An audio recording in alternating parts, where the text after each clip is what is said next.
देशभरामध्ये आज प्रचाराचं वातावरण तापलंय।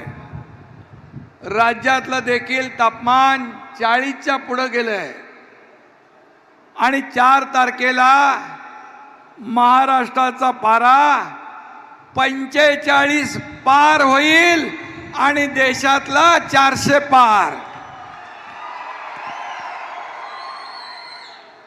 आणि महायुतीच्या या तळपत्या विजयामध्ये विरोधकांची लंका खाक झाल्याशिवाय राहणार नाही।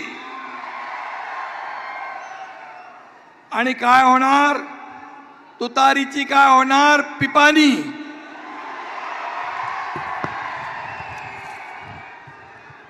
करणार ना? आणि आपल्या